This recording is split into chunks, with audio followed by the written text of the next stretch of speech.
Mark and Linda can retire. They can spend $120,000 a year doing it, and they don't have to give up their golf obsession either.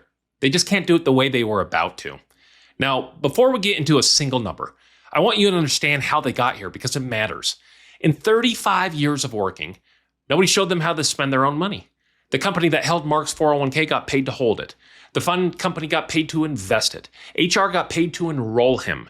Every dollar of incentive in the whole chain pointed one direction, and that direction was in rather than out. Nobody ever sat down with them and answered the only question they had left. How much can I spend in retirement?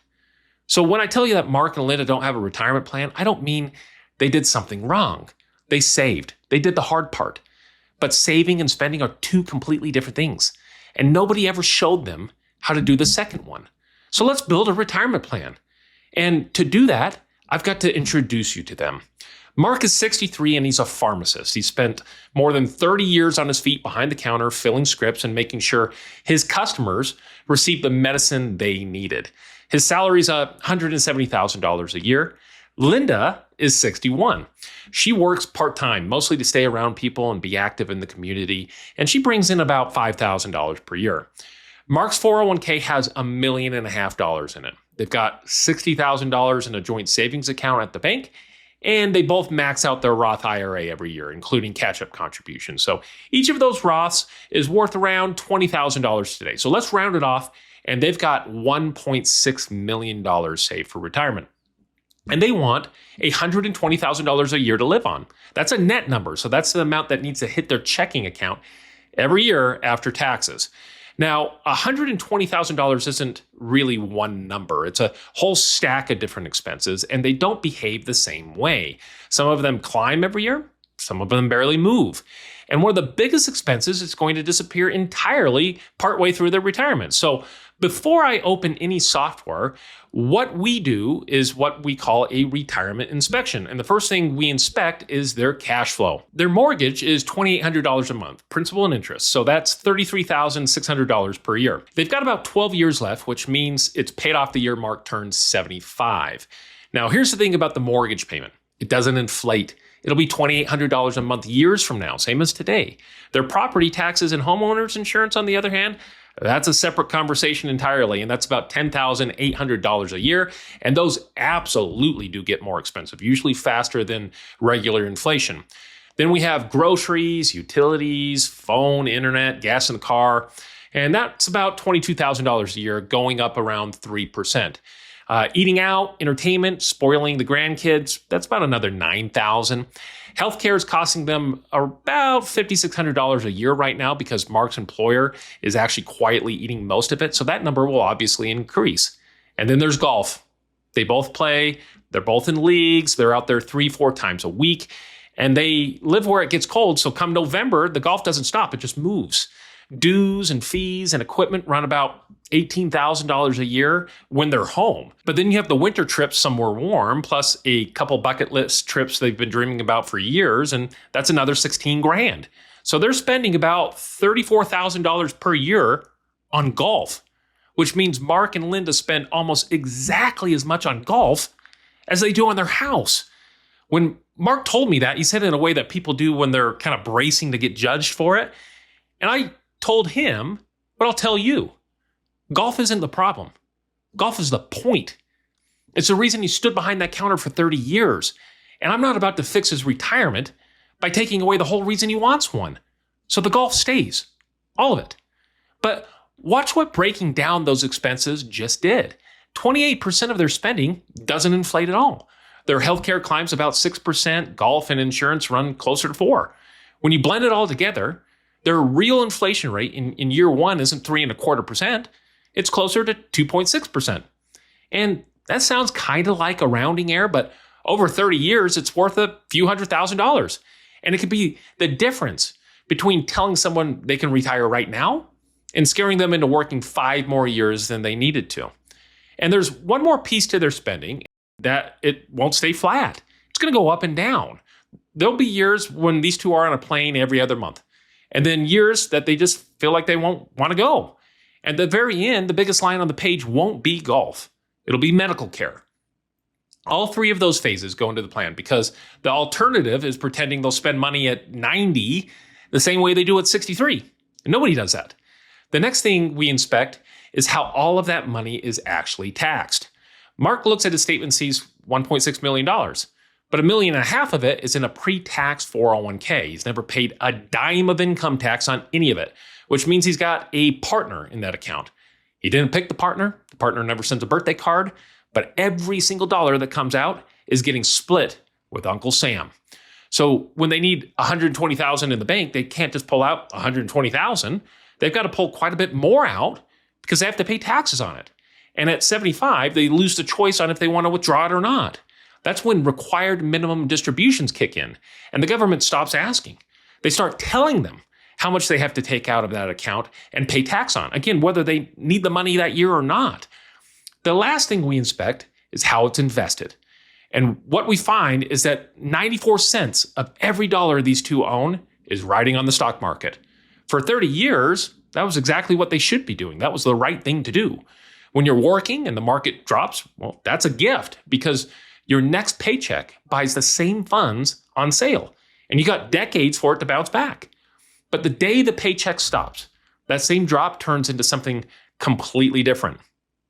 Okay, so we take everything from that inspection, every line item with its own inflation rate and its own end date, and we build out the whole plan.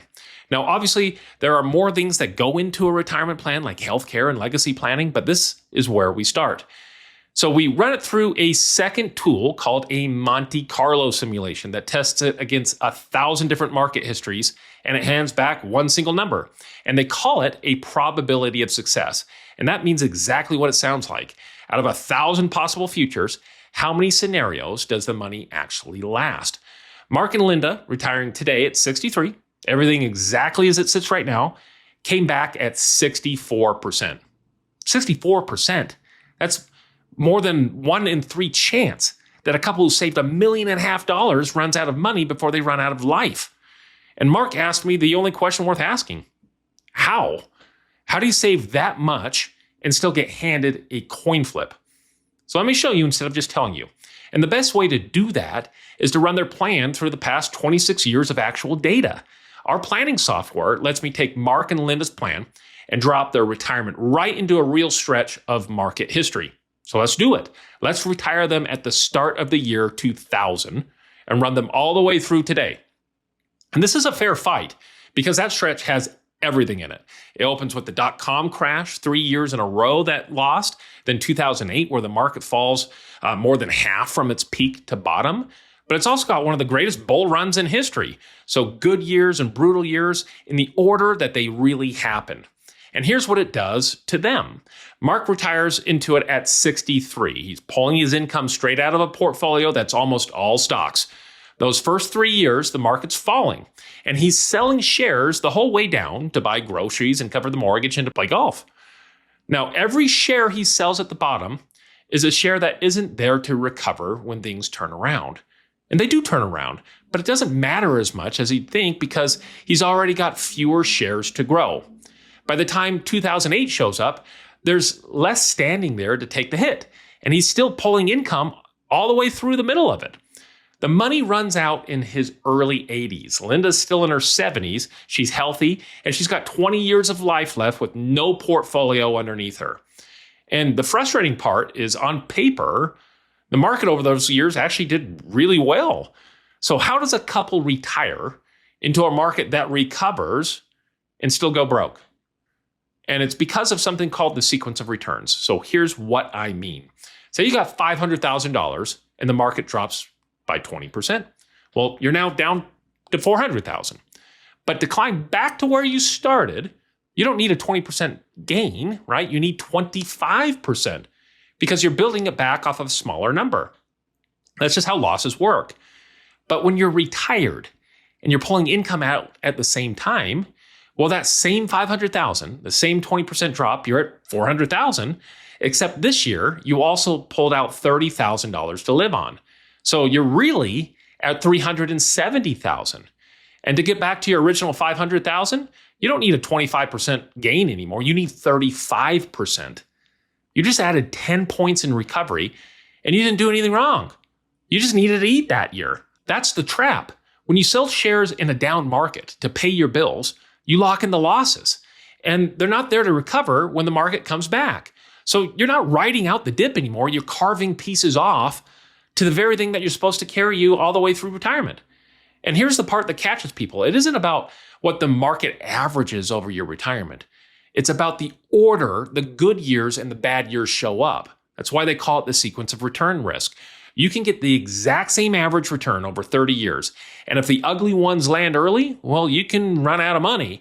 And if they land late, well, more than likely you're going to be fine. You can get the same returns in a different order. One couple retires comfortable and the other one runs out. For Mark and Linda, retiring at the start of the year 2000, the ugly years landed first. And that's what took them down. And the scary part is nobody can tell you what the market's going to do next. But the good news is, with a real plan, you don't have to know that information.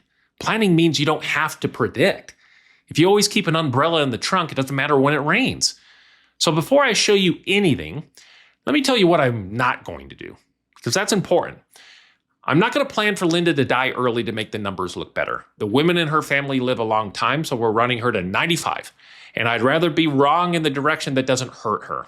We won't fix this by cranking up the rate of return either, because anybody can make a plan work on paper at 9%. That's not planning, that's hoping. Additionally, the house isn't for sale and nobody is taking away the golf. So whatever fixes their situation has to come from somewhere else.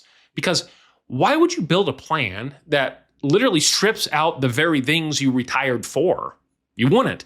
A plan that only works if you stop living isn't a plan, it's a punishment. Real planning doesn't take the good stuff away, it makes room for it. So the first place we go looking is the money that is stable. The biggest chunk of guaranteed income these two will ever own is Social Security. And it's the piece married couples get wrong all the time. And unfortunately, the mistakes are permanent. At his full retirement age at 67, Mark's benefit is about $42,000 a year. Linda's own work record gets her about $12,500 at her full retirement age. In the version where they both grab it as fast as they can, Mark files at 63. Well, filing 4 years early costs him 25% permanently and drops him to about $31,500 per year. Linda files at 62, and 5 years early cost her 30% of her own benefit, leaving her around $8,750. But once Mark's filed, Linda qualifies for a spousal benefit. And here's where I see the mistakes happen. A spouse can get up to half of the higher earner's full retirement age benefit. Half of Mark's $42,000 is $21,000. But they don't just hand Linda $21,000 and call it a day. They take that $21,000 and they subtract Linda's own full retirement age benefit of $12,500. And what's left is $8,500.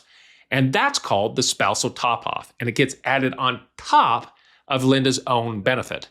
But because she claimed early, the top-off gets reduced too. In her case, she only received 65% of it. So between her own reduced benefit and her reduced top-off, Linda ends up with $14,275 a year instead of $21,000. She will never receive the full 50% because she filed early. So here's what we suggested to do instead. Mark works 2 more years and retires at 65, but he doesn't file until 67. Now that means Mark works 2 more years, and I'm not going to pretend that's nothing. But part of my job is being straight with people, and sometimes the math is just clear. Those 2 years are worth it, and I'll show you exactly why. Linda still files at 62 on her own record, which puts income in the door, while Mark's benefit keeps growing. And when Mark files at 67, that's the moment Linda's spousal top-off switches on, because the higher earner has to file before that top-off exists at all. That one rule traps more people than anything else in Social Security. Both spouses must have actively filed for their own benefit to turn on spousal benefits. Linda's 65 by then, so her top-off gets a much smaller reduction than it would have at 62. Mark then collects his full $42,000. Linda lands around $15,800, and the household comes in at about $57,800 per year.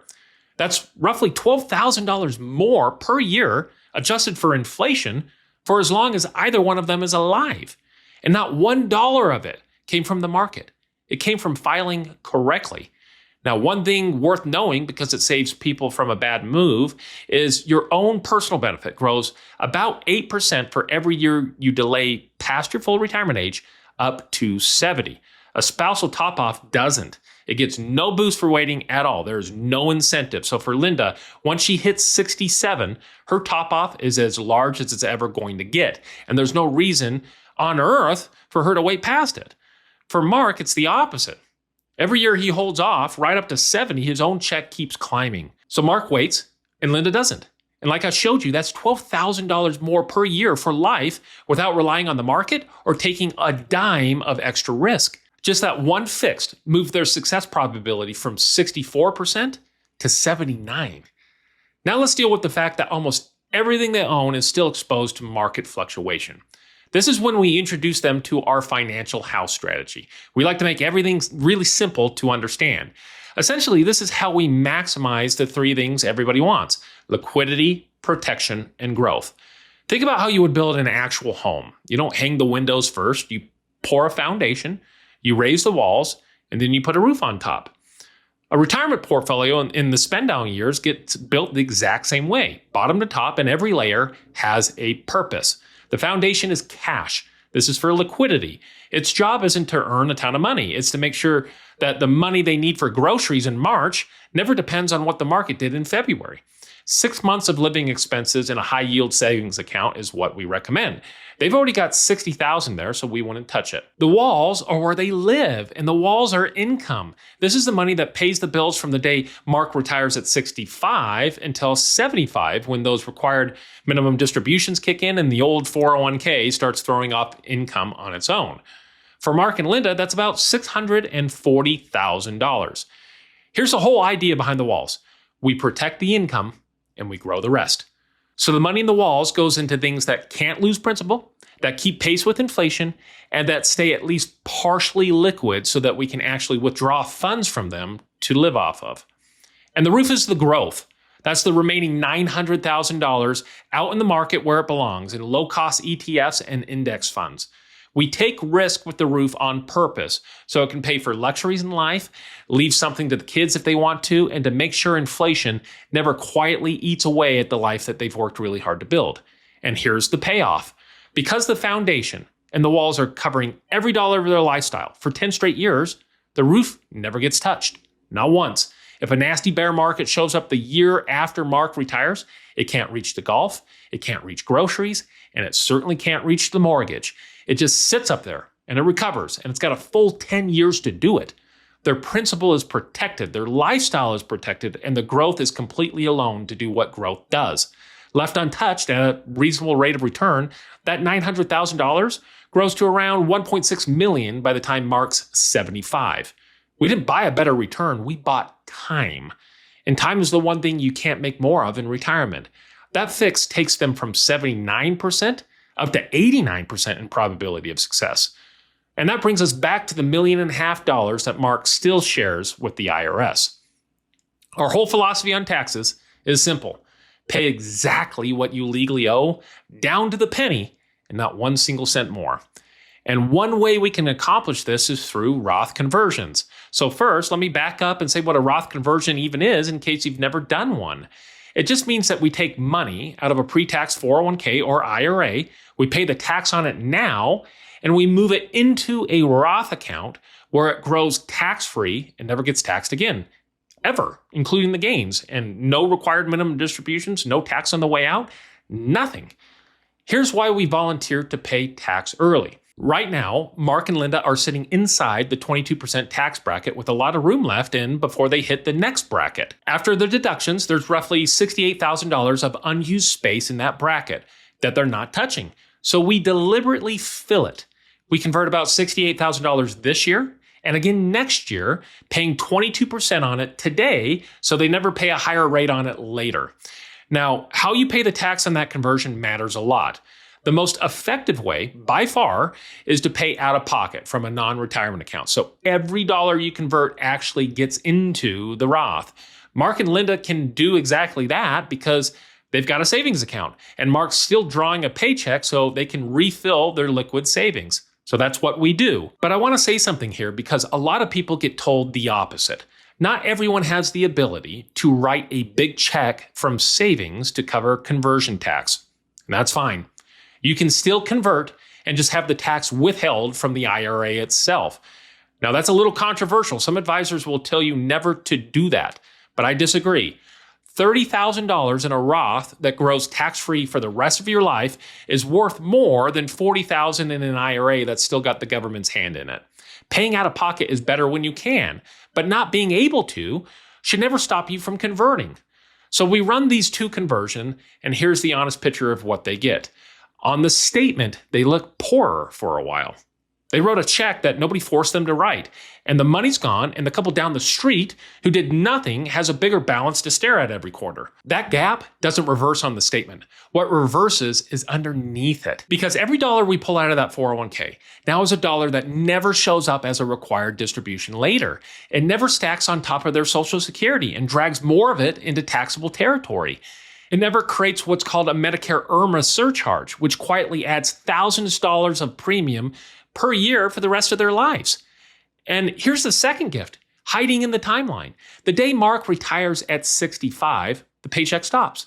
And Social Security hasn't started yet, and their tax bracket falls through the floor, down to 12%, where it stays until 75. That's a 10-year window where we can melt down the 401k at 10, 12% instead of 22. But you might be asking, if that window's so good, why did we bother converting at 22 the previous 2 years before he retired? Because even filling that low bracket to the brim every year for 10 years straight, we can only move so much on an account that's still growing the entire time. Whatever's left gets taxed at 22% or higher. The second required minimum distributions land on top of Social Security. The window's a gift. It's just not big enough on its own. So we take the 22% room now, while a paycheck can still cover the tax, and then we take the 12% room the moment it opens. That takes them from 89% to 92% in success probability. Now, I want you to notice something. All of that tax work, it barely moved the success number at all. 3% difference? If you're only watching that percentage, you'd think we just wasted a lot of effort for almost nothing. But here's what that number can't see. It only answers one question: will the money last? It says nothing about how much of it Mark and Linda actually get to spend versus how much they quietly hand to the IRS every year for the rest of their lives. Two couples can both hit 92%, and one of them keeps hundreds of thousands of dollars more than the other. They can have the same score, but wildly different retirements. And that difference is real money in their pockets. It's more of their Social Security staying instead of getting taxed. It's their Medicare premium staying low instead of jumping over a cliff they never saw coming. It's leaving something to the kids if that matters to them, and that protects that too. But make no mistake, the biggest winner here is them while they're alive to enjoy it. That's why you can't run your retirement off a single number. The percentage tells you if you'll make it. It doesn't tell you how much of what you built is actually yours to enjoy once you're there. And there's one more thing a single number won't show you. It runs the plan through 1,000 versions of a normal life. It doesn't show you what happens when life stops being normal. So that's what we tested next, because a plan's only worth what it does on the worst day, and we ran them through two of them. The first is, let's say Mark dies at 78. That means Linda's 76. And here's how survivor benefits work on Social Security. She keeps the larger of their two checks, and the smaller one goes away. Mark's was the big one, so she keeps his for the rest of her life, but she loses her own. And that right there is why we fought so hard to get Mark to 67 on his filing age instead of grabbing it as early as possible. The check was never just his. It was built for both of them, and it was always meant to land in Linda's account for the last stretch of her life. In the early filing version, she's the survivor living on about $31,500 a year before investment withdrawals. In the version we built, she's living on $42,000, and those are in today's dollar.